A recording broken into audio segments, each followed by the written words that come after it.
Shalom family, it's your man Eliyah, your friendly neighborhood teacher. I'm a healthy, wise, strong, protected, celestial being that is loved by the Most High Creator. Most High Creator, we come before you at this hour, and we ask you to pour out an abundance of your spirits of grace and mercy upon us, forgiving us for all of our sins, known, unknown, and forgotten. Most High, your word says where two or more come in your name, your spirit will abide. Most High Creator, we ask that you pour out an abundance of your spirits of wisdom, knowledge, discernment, and understanding upon me and everyone watching this video at this time, and everyone who watches this video later, Most High. Give us eyes to see and ears to hear what words you have within these books, Most High.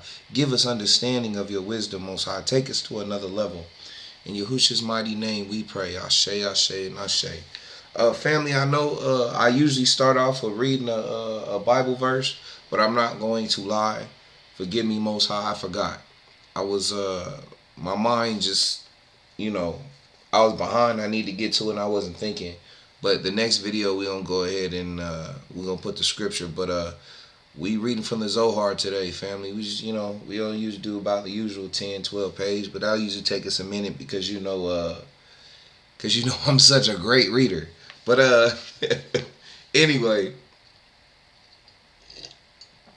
let's go ahead and jump in, family. The Zohar.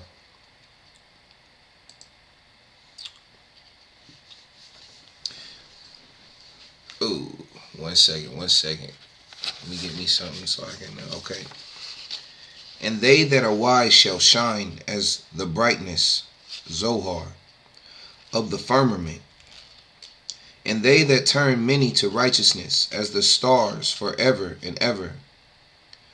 Zohar, the luminous mirror, or in other words, the beatific vision whose splendor and brightness are reflections from the highest heavenly sphere, through which gaze those who have attained the higher life. Nurho de Manhar, page 278. Woe to the man who sees in the Torah, i.e. law, only simple recitals and ordinary words, because if in truth it only contained these, we would even today be able to compose a Torah much more worthy of admiration. For if we find only the simple words, we would only have to address ourselves to the legislators of the earth, to those in whom we most frequently meet with the most grandeur. It would be sufficient to imitate them and make a Torah after their words and example. But it is not so. Each word of the Torah contains an elevated meaning and a sublime mystery. The recital of the Torah are the vestments of the Torah. Woe to him who takes this garment for the Torah itself. The simple take notice only of the garments or recitals of the Torah. They know no other thing. They see not that which is concealed under the vestment. The more instructed men do not pay attention to the vestment, but to the body which it envelops. Quoted from the Zohar. In 1877, H.P. Blavatsky completed Isis Unveiled. This compendium was followed in 1888 by The Secret Doctrine. These tomes follow the thread of the most ancient revealed philosophies relating to cosmogenesis and anthropogenesis as it wends its way from the Atlantean races through the Aryan Egyptian, Chaldean, and later Kabbalistic traditions. Correlating symbols from various cultural and religious systems, they begin their cosmogonical discussions at the very doorstep of the Ein Sof. The secret doctrines of the world, called generically Kabbalah, traditions passed from mouth to ear, are the inner teachings or better learnings from centuries of initiated adepts. Our current religious teachings are merely institutionalized replicas, the sadly tattered garments of which the simple take notice. Let the simple beware, H.P. Blavatsky has, although but partially unveiled Isis, As a result, The Secret Doctrine is a Kabbalistic book, the depth of which far surpasses that of others available to us. Using quotations from The Secret Doctrine and a few others as indicated, this annotated version of Moses de Eliyah Zohar attempts to demonstrate this disrobing. The terminology of HPB is quite specific, realizing the impossibility of exact translation from one language and symbology to another. Terms are simply left untranslated. Those who are not familiar with esoteric concepts, especially those transmitted through Sanskrit, should hasten to read the Theosophical Glossary by HPB and The Divine Plan by Geoffrey Barboca, an exceptional commentary on The Secret Doctrine. The national format aims at several goals. Firstly, to correct errors of translation, transcription, and transliteration. Then to correct the biblical references. Here it must be remembered that Jewish and Christian Bibles differ slightly in their versification. No standard has been selected, and the quotation references herein have been corrected as per the Zohar, unless the difference is only one or two verses. Additionally, the compiler has tried to make clear without interpreting the basis of the discussion, whether it be on a peculiar wording or spelling in the Hebrew version or a cultural practice. Very little Hebrew lettering has been reproduced here. The following transliteration schema was used: A, B, G, D, H, V, O, U. Okay, yeah, y'all see it. In most cases, the Masorah has been considered unnecessary and misleading, so vowels are omitted. In neither NDM nor HPB can any consistency be found. All editorial notes are in the bold typeface. Special notice must be taken relative to HPB's system of emphasis. Italics, first letters capitalized, all letters capitalized, are used with no apparently consistent gradation. The placement of the annotation was done with a mind to present either a clarification of meaning or a presentation of another key. The words selected in the Zohar body as reference points may or may not be germane to the issue. Often they indicate no more than the place to consider the note. Much valuable information from The Secret Doctrine has been omitted due to its length or complexity. Especially falling into this category are quotes from Key to the Hebrew-Egyptian Mystery in the Source of Measures by J. Ralston Skinner, 1875, Wizard, 1972 reprint. It would well behoove serious students to acquaint themselves with this second key to the Kabbalah and with the SD references thereon. The SD pagination given is that of the original edition of 1888, as found in the Secret Doctrine reprints by the Theosophy Company, Theosophical University Press, and Theosophical University Press and Theosophical Publishing House. The Theosophical Society of Adiyar in 1896 published A Secret Doctrine, Volume 3, a collection of miscellaneous papers found among HPB's effects. This is, of course, not the Volume 3 mentioned by HPB in the SD as being in preparation. Give me 1 second, family.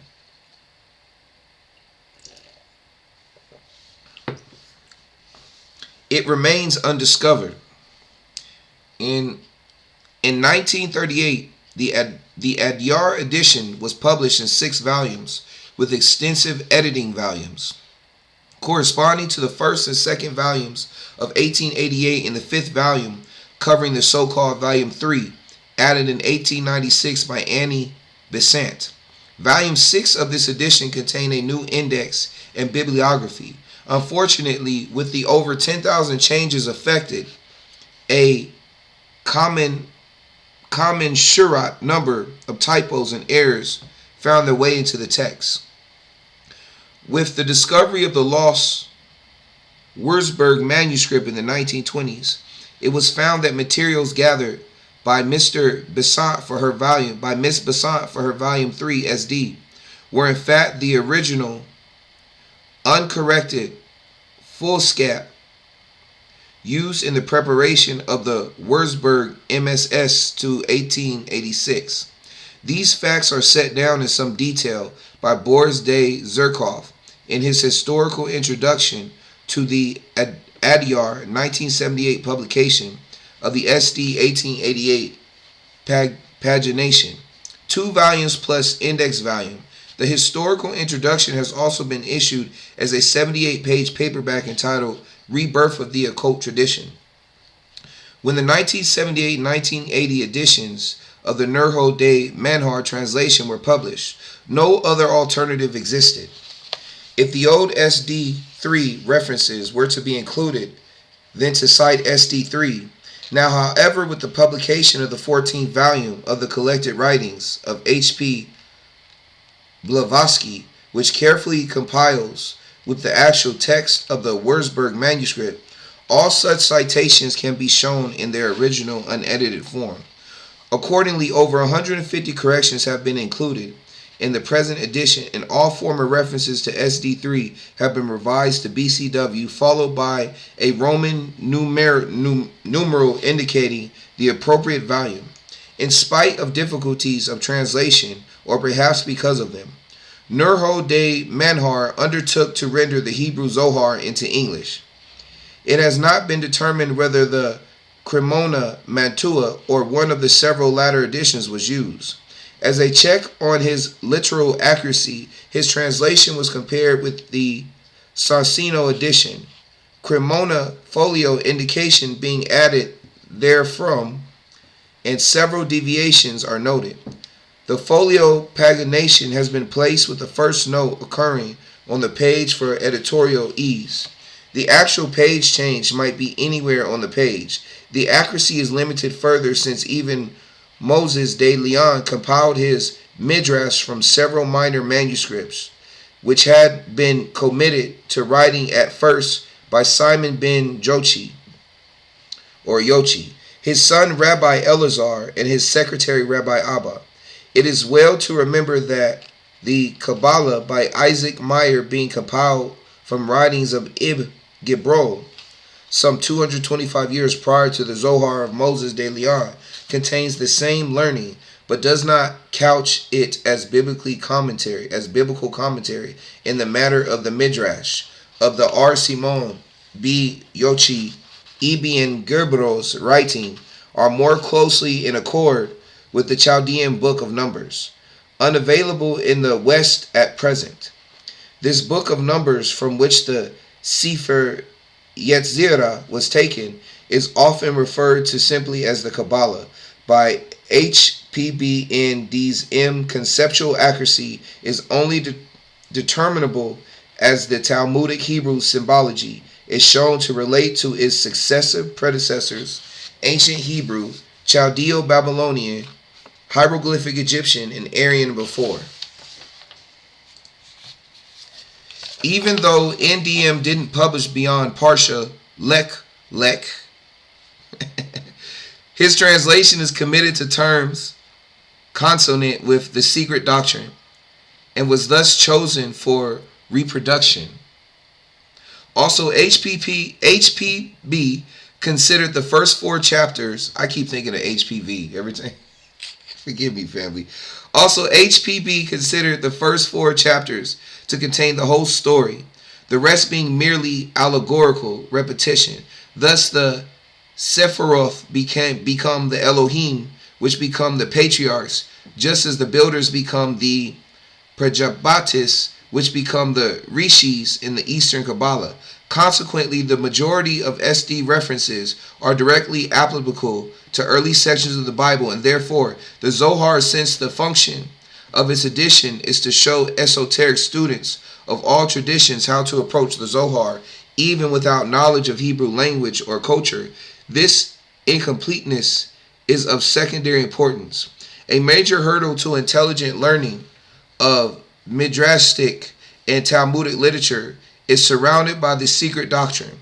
Students will find greater understanding forthcoming as their ability to concentrate increases. In these works, several lines of discussion are carried forward simultaneously. The student must learn to keep in mind and recall arguments, and these introduce many pages before as the process weaves an ever-increasing complexity of interrelated material until all previous apparent discrepancies are resolved.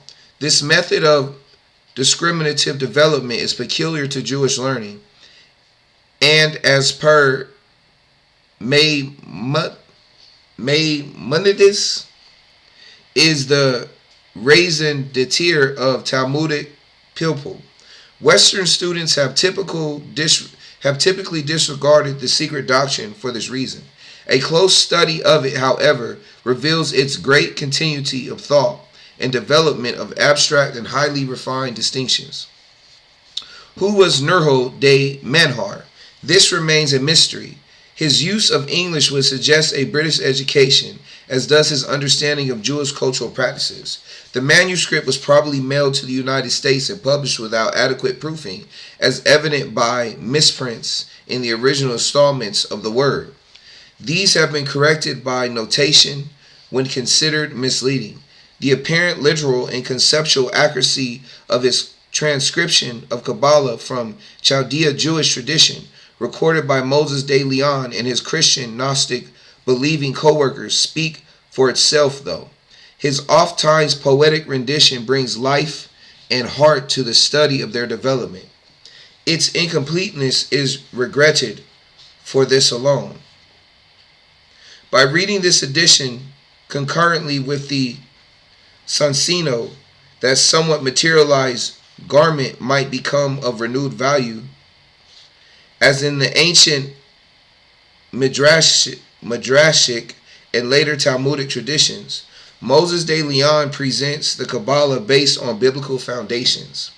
Unfortunately, the Bible itself has passed through many transcriptional thresholds, denied by orthodoxy from the Egyptian of Moses, the Chaldeo-Akkadian, thence to the Hebrew of Ezra, and finally the Greek Septuagint, upon which our current Hebrew versions appear to be based.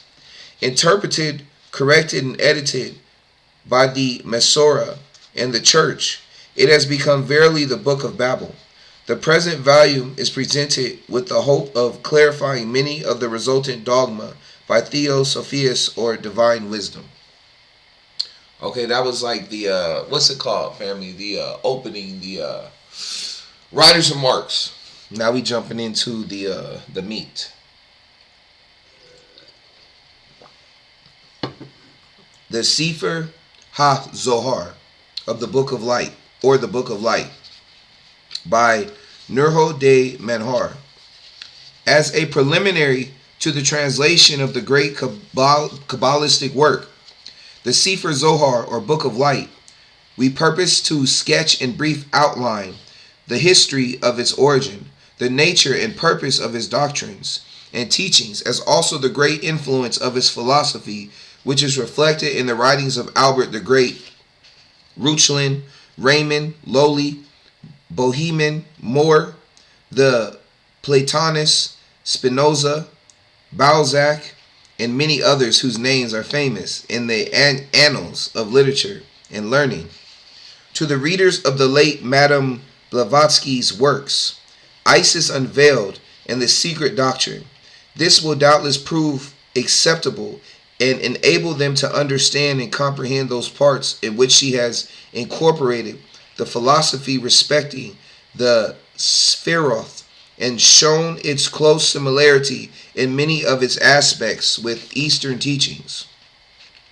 There is scarcely a page in which some reference to it is not found, with Hebrew words, the explanation of which would have enhanced the value of the above works and added to the environment and edification of theosophical students in general. To supply this desideratum, it will be necessary to give details respecting Kabbalah, of which the Zohar is justly considered to be the profile fountain, from which has flowed that stream of occult philosophy that has entered so largely as an element in the teachings of mystics of ancients and modern times. The ancient Jews were not different from other nations in having occult schools and institutions in which secret doctrines were inculcated and imparted to neophytes, or to the sons of the prophets, as they are termed in the Bible. These teachings were twofold in their nature and character, and denominated Bereshith, or the science of the natural world, also Merkaba, which had relation to heavenly or spiritual science, and which was esteemed and regarded as most sacred and never to be revealed except to initiates, and then only orally as amongst the ancient Druids. That which was received was termed Kabbalah, a Hebrew word signifying reception, or rather what is received and handed onto others in short aphorisms and mnemonical words, the meaning of which could only be deciphered and comprehended by those who had successfully passed through a long course of esoteric studies. For instance, ADM, or Adam, taught that the soul of Adam the first was incarnated in David, the king, and will eventually appear in the form of the Messiah. It is said that Kabbalah first originated after the expulsion of Adam from the Garden of Eden, and was communicated to him by the angel Raziel, in order that he might be better able, through attending to its teachings, to regain his lost estate. The common tradition, and most generally accepted, is that Moses himself was the real author of Kabbalah, having received it during his residence of 40 days and nights on Mount Sinai. After his descent therefrom, he imparted it to Aaron, who in turn handed it on to his sons, through whom it was given to the 70 elders of the children of Israel, and coadjutors of Moses in juridical government, and polity. Through the judges, especially the prophet Samuel, it was delivered to David and Solomon, the latter becoming renowned throughout the East for his extensive and profound knowledge of Kabbalah, by which he was able to perform marvelous things and acquire control over all beings, demons, spirits of the air, fire and water, and make them his obedient and subservient ministers. During the reigns of various kings of Israel and Judah, we gather that this Kabbalah was widely taught and studied in the schools or colleges of the prophets. During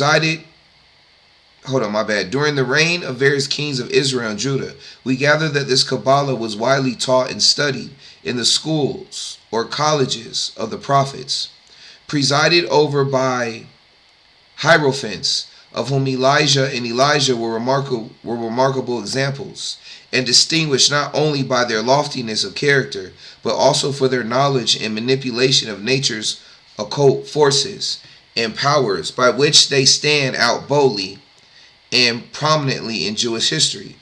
These occult societies were generally distinguished by the wearing of some special badge or emblem indicative of the peculiar occultism of which they were the professed followers and adherents, such as a raven or hawk, eagle or dove, a lion, a wolf, an ox or a lamb.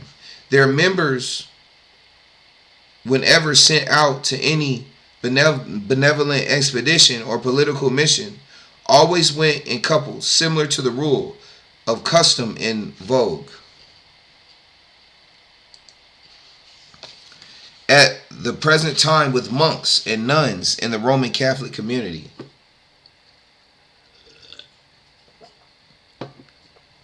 From this fact we obtain a satisfactory and rational explanation of the extraordinary and miraculous feeding of Elijah by 2 ravens who brought him in his place of retirement and concealment bread and meat for his daily sustenance, instead of 2 birds noted for their thievish propensities.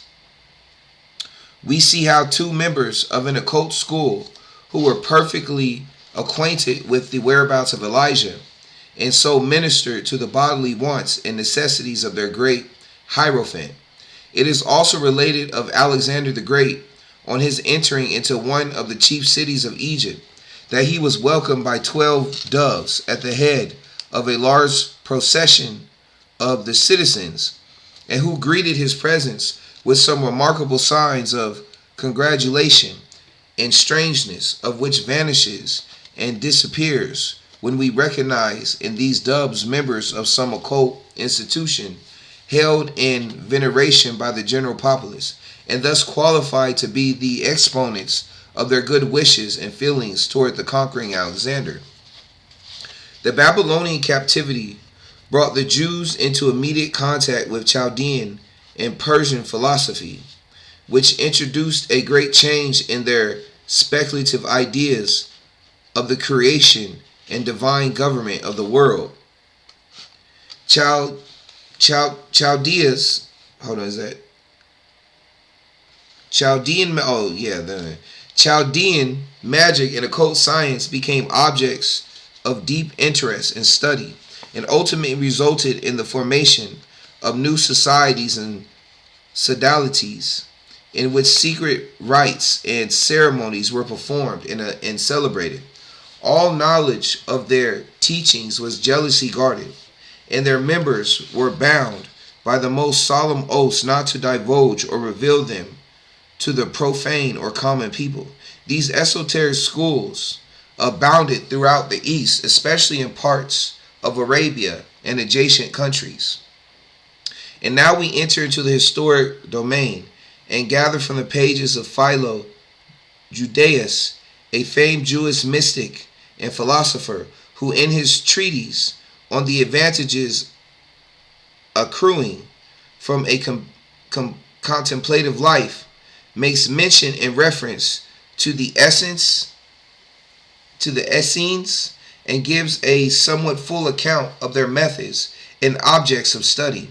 They lived an ascetic life, and at stated intervals indulged in meditation after reading portions of sacred books or writings entrusted to them. At other times they assembled in solemn conclave for interchange of thoughts and ideas which had come to them in the seclusion and silence of their cells. They spoke slowly and with deliberation, says Philo, regarding eloquence not so much as clearness in expression of ideas. They frequently repeated themselves in order that their sayings might become engraved in the minds of their auditors. In the interpretation of Scripture, they indulged greatly in the use of allegories, as the law appeared to them like a living being. The physical body was the letter and words. The soul was the invisible spirit hidden within them, a spirit by which the student, guided and led by reason, begins searching after those things which are of importance to him, discovering most wondrous and beautiful thoughts under the form that envelops them, rejecting mere outward symbols in order to lead the mind to the light, and for the use and advantage of those who, with a little aid, are able to perceive truths and things invisible by means of and through things visible. They fully recognize that the spiritual world has no remote region in the universe, but was surrounding them and not very far away from them. For them, there existed no broad, deep gulf, no solid wall or partition between the natural and spiritual worlds, no insuperable and impenetrable barrier, no insuperable and impenetrable barrier between them and the spirits of great and good men made perfect and who had once been teachers of nations. If differences there was between them, it was one of state and condition, and this they endeavored to mitigate and obviate by purity of life and thought, esteeming no self-denial too great, no sacrifices too transcendent or comparable to the enjoyment of spirit intercourse and instruction, resulting in the subjugation of their lower nature, and so clarifying their minds that they became luminous mirrors in which were reflected the secrets of the universe. This was their philosophy as expressed by an old Arabian sage. When my soul said he shall become in harmony with the divine life, then will it be a reflection of nature's great and secret truths. Such is the general description of these occult schools or lodges widely prevalent in the East, and which continued to exist into the time of Rabbi Simon ben Jochi, the great Kabbalist and reputed author of the Zohar, or the Book of Light, whose name is held in reverence and esteem by all true students of occult philosophy. His biography, though short, is not uninteresting in its character and details. He lived and taught in the reign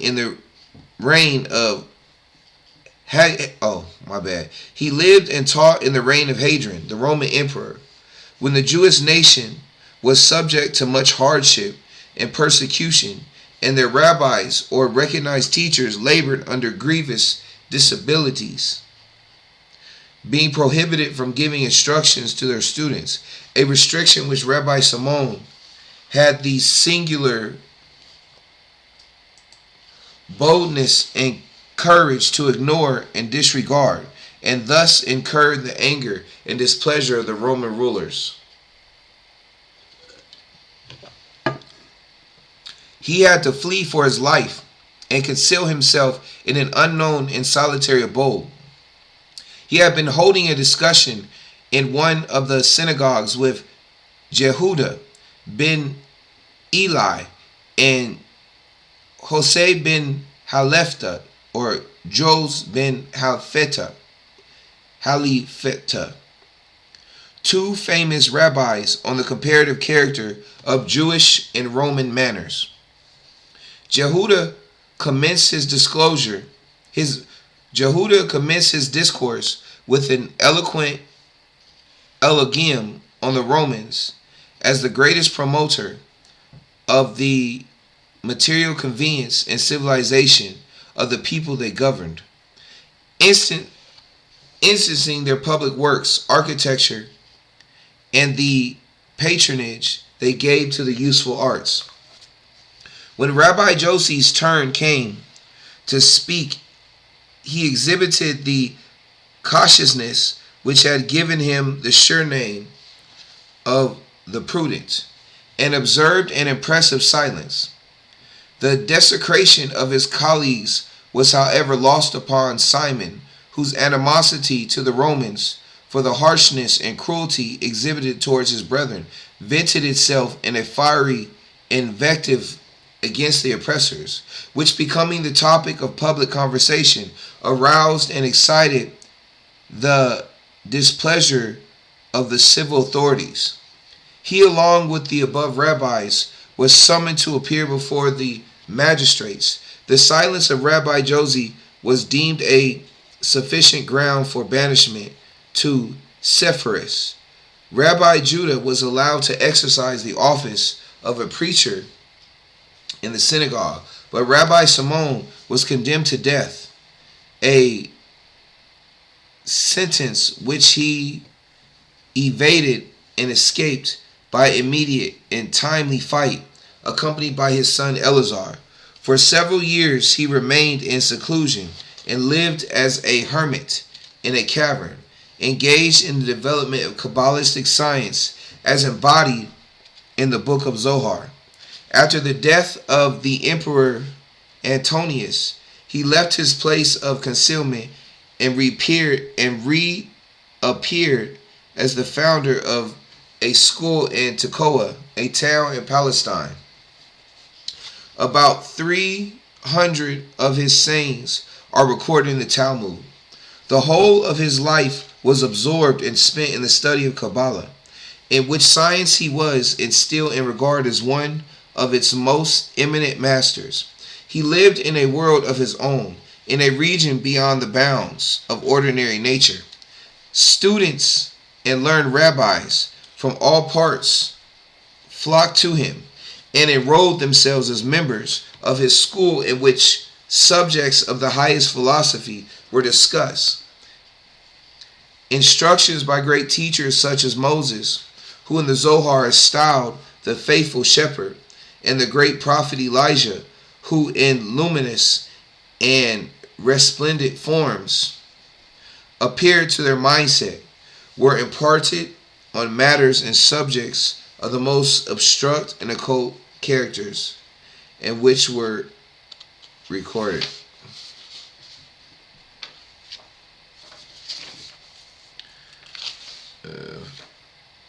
My bad, family. Give me a sec. Okay, 6.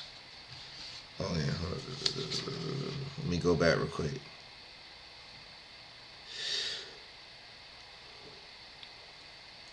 Instructions by great. I'm starting on the other page, okay, for a reason, and coming back to this one. Instructions by great teachers such as Moses, who in the Zohar is styled the faithful shepherd, and the great prophet Elijah, who in luminous and resplendent forms appeared in their midst, were imparted on matters and subjects of the most abstruse and occult character, and which were recorded, I'm back on the page now, in secret writings by students deputed and chosen for that object. There is an affecting account of his death given by one of his students in the Idris Sota, or Lesser Assembly, one of the appendices to the Zohar. As a teacher he had lived, and as a teacher he died, surrounded by the scholars who loved him dearly. Mercy, he was saying, have ascended unto the Holy of Holies, for their Adonai have commanded his blessing forever, more, even life everlasting. There was a sudden pause. His head fell slowly on his breast. Intently gazing upon him, they listened in deep silence for further words, but no words came from those lips that had been so eloquent in speech. They were his last words, and not inappropriate as a final to a life like his. Suddenly, a strange supernatural light surrounded the house at that moment, says Rabbi the scribe. I heard a voice which said, before thee are countless days of blessedness, and then another saying, he asked life of thee, and thou gavest them, and thou gavest then another saying, he asked life of thee, and thou gavest him the years of eternity. Throughout all that day the flame continued around the house, and no man entered or went forth. I lay weeping and sobbing on the ground. At length the fire departed, and I perceived that the soul of him was the light of Israel had departed also. His corpse was reclining on the right side, and a smile was on his face. Eleazar his son took his hands and kissed them. We could find no utterance for our grief till tears began to flow. 3 times his son fell down in speech of sorrow. At length the power of utterance came to him, and he cried, Father, Father. As the funeral procession moved toward the grave, a light revealed itself in the air, and a voice was heard exclaiming, Come, gather yourselves to gather to the marriage feast of Simeon. Ere entered upon the analysis of the Zohar and its contents, we would premise that the Kabbalists teach that the divine being has expressly committed his mysteries to certain chosen individuals, who in their turn handed down to others who proved themselves worthy to them. These mysteries relating to man's spiritual existence and guidance are concealed in parts of the Holy Scriptures, the interpretation of which is the province of Kabbalah. To understand these mysteries, the student will find it necessary to acquaint himself with the metaphysical principles as laid down in the earliest writings and documents of this science. As in later times, professors of Kabbalah have been incorporated with it many of their own ideas and philosophic doctrine.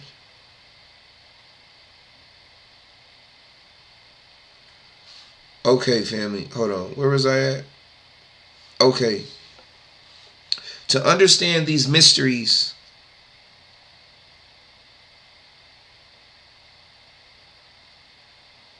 hold on, I lost where I was. Gather yourselves together to the marriage feast of Simon. Ere entering upon the analysis of the Zohar and its contents, we would premise that the Kabbalistic teach that the divine being has expressly committed his mysteries to certain chosen individuals, who in their turn hand it down to others, who prove themselves worthy recipients of them. These mysteries relating to man's spiritual existence and guidance are concealed in parts of the Holy Scriptures, the interpretations of which is the province of Kabbalah. To understand these mysteries, the student will find it necessary to acquaint himself with the metaphysical principles as laid down in the earliest writings and documents of this science. As in later times, professors of Kabbalah have incorporated with it many of their own ideas and philosophic doctrines culled from Greek and Arabian sources. Okay, hold on, fam. Let me look at something real quick, because I'm not going to lie. Okay, now let's keep going. Kabbalah as a constituted science or system of theosophy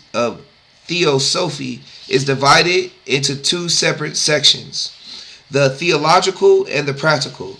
This dealing with the visible creation and term Bereshith, that dealing with the spiritual world and the attributes and perfection of the divine being, is denominated the Merkabah, or the chariot throne, with its attendant angels, as seen and described in the opening chapters of the book of Ezekiel the prophet. The doctrines of creation are succinctly outlined in the Sefer Yetzirah, or book of creation, the inputted author of which is said to be no less a personage than Abraham, the patriarch himself. As this work with a translation of its contents will form a subject of future consideration, we shall confine our remarks to the no less important Kabbalistic work, the Zohar, in order that our readers may obtain a clear idea of the philosophy of this strange and remarkable interesting book. It will perhaps not be out of place to lay down or touch upon a few of the fundamental axioms which more or less form the basis of systems of philosophy, ancient or modern, Eastern or Western, and especially in Kabbalah, such as from out of nothing, nothing can proceed. Therefore, no substance that now exists has been produced from nothing, and whatever exists is in one sense uncreated. All existing substances are emanations from one eternal substance. In the act of what is commonly termed creation, the eternal being drew from himself. Consequently, there is no such thing as matter in our sense of the word. Whatever we call matter is only another form or species under which the spirit comes into manifestation. Therefore, the universe is a realization of the infinite and immanent effect of his ever-active power and presence. Though all existence flows from the divine, yet in this world different from the Godhead, as the effect is different from the cause. Nevertheless, as not separate, but abiding immanently in him, creation is everyone the manifestation of himself. The world is the mantle with which he clothes himself, or rather, it is a revelation of the Godhead, not in his hidden essence, but in his visible glory. In giving existence to the universe, the first act of the Almighty was the production of a power and principle intimately and specifically related to himself, to which are given the names of his Holy Spirit, his personal world, his first begotten Son, in which the Kabbalists in general personify and term Adam Kadmon, or the archetypal man, and who in turn calls to proceed from emanations from himself.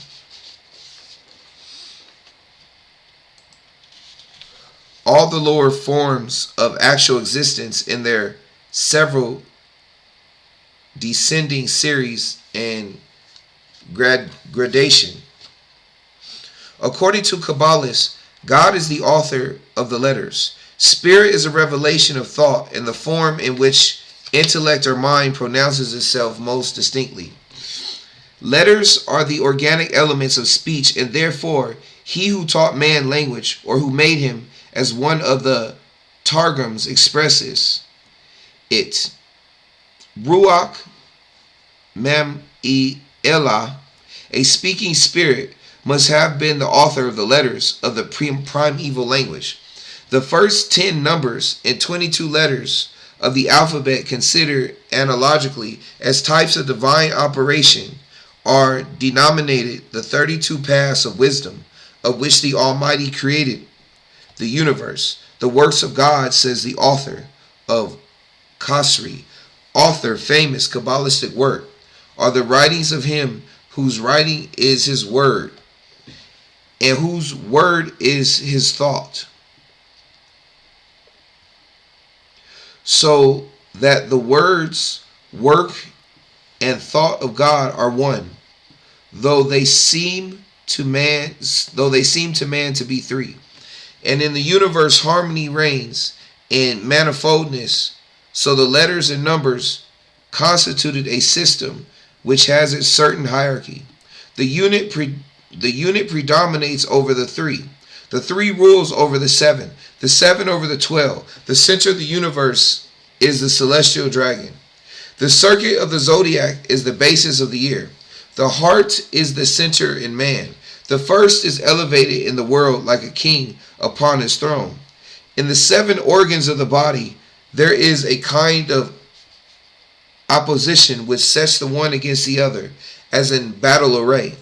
3 promote love, 3 engender hatred, 3 bestow life, 3 lead to dissolution, and one cannot apprehend by time without the other.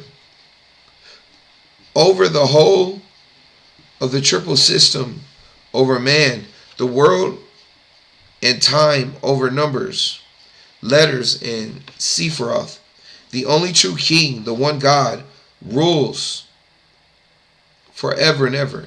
Such are the chief fundamental ideas which permeate the whole texture of the Zohar, which, as we observed, forms the standard and code of Kabbalistic philosophy.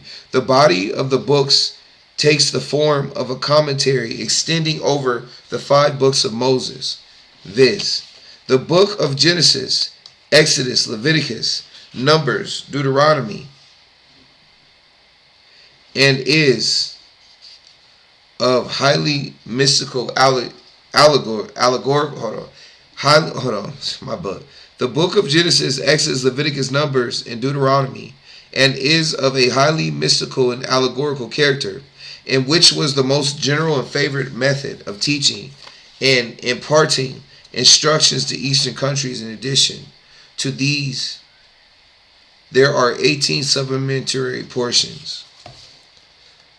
Okay, family, I'm gonna do like 3 more pages and then I'm done, because I'm struggling right now. I'm not gonna lie. I'm kind of hold on. Let me go back to this page right here. So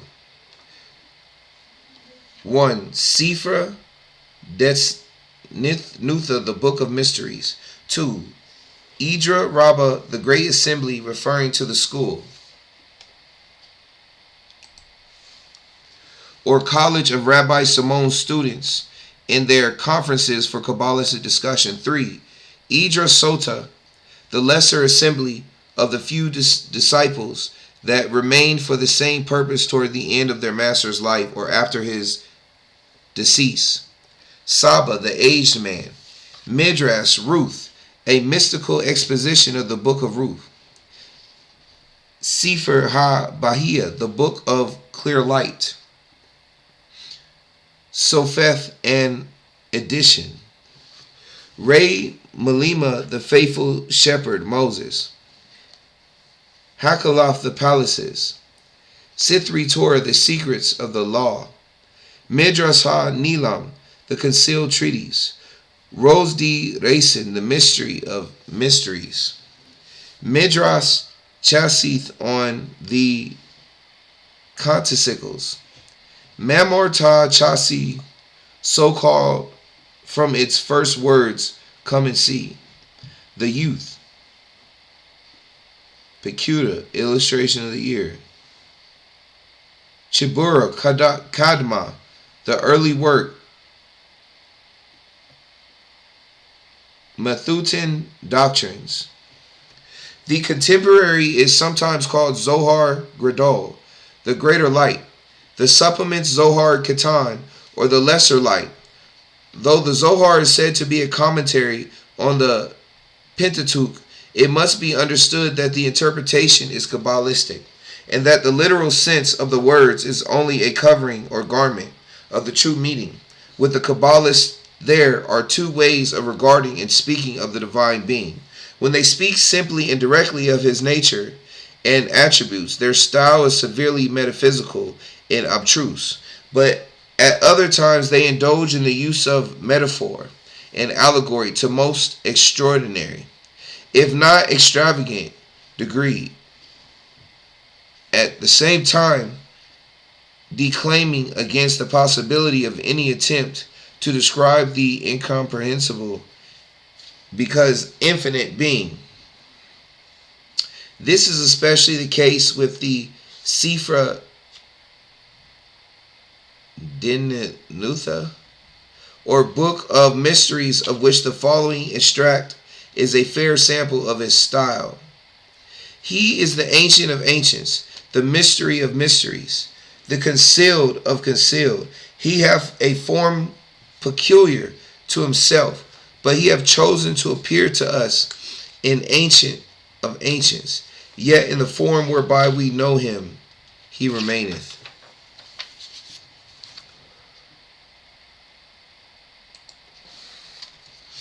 Still unknown.